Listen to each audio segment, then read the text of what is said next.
Pessoal, hoje eu vou mostrar para vocês alguns detalhes do depoimento do ex-comandante da Aeronáutica no desgoverno do golpista. É o ex-comandante Carlos Almeida Batista Júnior.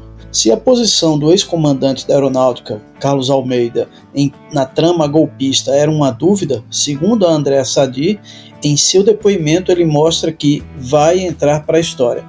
Pelo menos na sua versão dada no depoimento. Ele foi um comandante que ficou ao lado da democracia, ao lado do Freire Gomes, aquele ex-comandante do Exército que ameaçou prender o Jair Encana Bolsonaro caso ele insistisse no golpe. Analisa Andréa Sadi e eu vou mostrar aqui para vocês.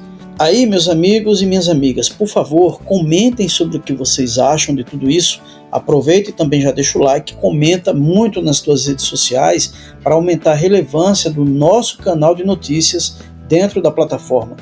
E se é novo por aqui, peço que se inscreva e ative o sininho das notificações. Então vamos para a notícia. Muito obrigado, forte abraço. Eu vou jogar para você, mas só quero deixar, acho que um registro é importante de a gente fazer. A gente vem contando aqui, não são supostas reuniões, teriam sido encontros.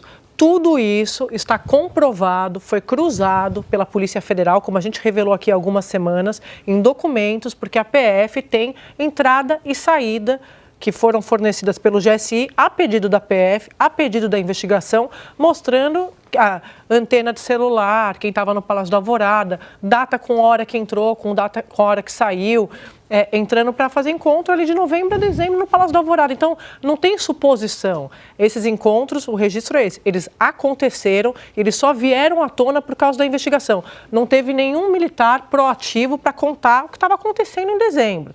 Isso aí é fruto da investigação da Polícia Federal, principalmente depois do 8 de janeiro. Porque a minha grande dúvida, por que eu estou fazendo esse registro? É que se a gente não tivesse essa investigação, a gente saberia dessa os golpistas crônica toda? Curso nos Estados Unidos, como um deles. É por isso que eu digo que não dá para contar essa história. Não saberíamos e ainda houve os acampamentos, né? Eu também acho importante. E eles não foram reprimidos, porque a história que a gente ia contar é a versão que a gente tinha. Bolsonaro está triste, Bolsonaro está...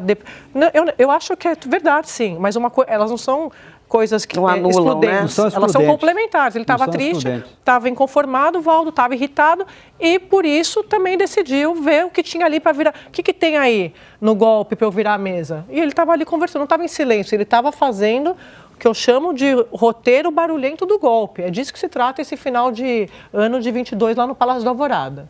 O Batista Júnior também falou da reação do general Heleno, que era o chefe do GSI, ao saber que podia esquecer qualquer tipo de apoio ali da Força Aérea, que não ia ter. O Batista Júnior contou que o Heleno ficou atônito com a negativa do golpe. Tem esse trecho aqui, né? Eles estavam no interior de São Paulo, né? Num evento. Acho que era interior de São Paulo, que eu li hoje de manhã. A graduação do ITA, lá em São José dos Campos. Isso. E aí, o Heleno pega e diz o seguinte: vou ter que voltar para Brasília, Bolsonaro me chamou para uma reunião no final de semana. Do nada, ali no final de semana do 15 e 16 de dezembro. Aí, pediu uma carona para o Batista Júnior. A diplomação do Lula tinha ocorrido no dia 12 de dezembro e essa reunião são 3 dias depois daquele tumulto, daquele ensaio técnico de 8 de janeiro. Que era no final de semana. Aí o Batista Júnior, né? Como diz meu filho Pedro, estranho, né? O que aconteceu? O general Heleno, o Batista Júnior, sabendo dos conteúdos das reuniões que tinham acontecido, imaginou o óbvio, é para tratar disso aí. Chama o Heleno numa sala reservada, ali nas instalações do ITA, e diz que na conversa disse de forma categórica ao Heleno que a Força Aérea Brasileira não ia concordar, não ia dar aval a qualquer movimento de golpe de Estado, de ruptura democrática, que por não ter sido convidado para a reunião, não foi chamado para a festa. Solicitou a Heleno que reafirmasse a Bolsonaro a posição do depoente e que o Heleno ficou atônito e desconversou sobre o assunto com o depoente. Então, a gente tem Bolsonaro assustado e Heleno atônito. Atônito, Com toda Mas vez que atônito com a posição do João Batista. Do Batista. E não, Ele ficou atônito com a não adesão do brigadeiro. Não, com a não adesão e eu acho que com ele ter dito isso para ele. Mandar um recado, né? Tipo, com a sinceridade. Manda o meu recado lá. Em linguagem militar é afirmar de forma categórica, em linguagem civil é chamou na chincha. Né? Perguntado se a posição do Freire Gomes foi determinante, né, para que a minuta do decreto que poderia viabilizar um golpe de Estado não fosse adiante, ele disse que sim, e que caso o Freire Gomes tivesse anuído, possivelmente, concordado, né, a tentativa de golpe de Estado teria se consumado. Então, ele está confirmando toda essa linha da investigação que a gente vem contando aqui. O Batista Júnior confirma que se o Freire Gomes tivesse concordado, apoiado o Bolsonaro, ele acredita que o golpe de Estado teria sido efetivado no Brasil, ali no finalzinho de 2022. Então, eles estão muito... Eu fiquei muito impressionada com o depoimento dele. Eu não tinha, confesso para você, Valdo, que no final do governo Bolsonaro não tinha essa impressão do Batista Júnior. A gente não sabia exatamente o que ele pensava. O Garnier era muito fácil, né? Até por causa disso que a gente lembrou. Sempre foi um cara, não queria passar o comando, lembra? Na troca do governo, teve toda aquela discussão, né, Valdo? Não vou passar o bastão para o novo comandante. Teve um trabalho todo feito. Mas o Batista Júnior, para mim, era de fato uma dúvida. Eu não sabia o que poderia vir.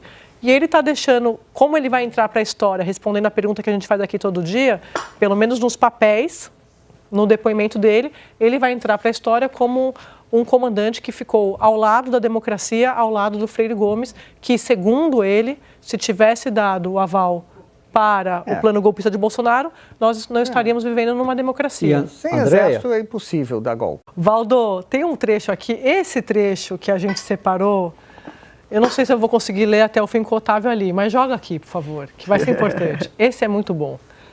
São vários depoimentos, né? Mas para vocês verem os locais onde o golpe estava sendo discutido, onde eles estavam se reunindo. Tem um núcleo de militares que não faz parte do núcleo principal, mas é um núcleo importante da novela, que é esse núcleo aqui, que inclui o investigado, o coronel Cleverson Ney Magalhães. Ele era oficial do Comando de Operações Terrestres.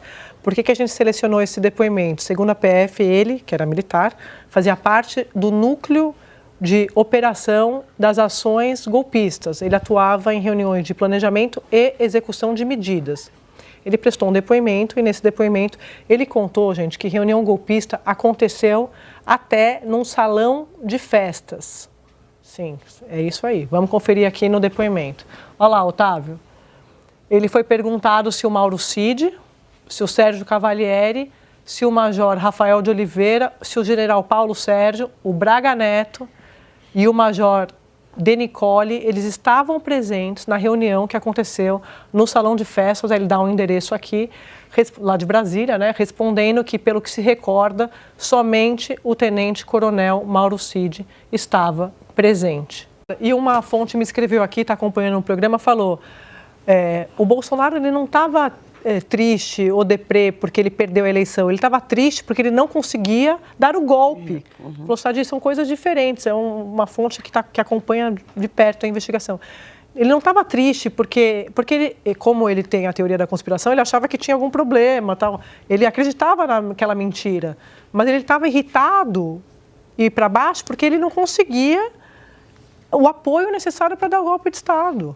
E fala, fizemos tudo o que pudemos, ele fala coisas nesse teor. O que ele estava tentando era trazer de vez as Forças Armadas para o lado dele, coisa que ele não conseguiu. Até na live de despedida que ele fez antes de decolar para os Estados Unidos, ele fala exatamente nesse mesmo tom. Frustrado, né? Frustrado. Exato.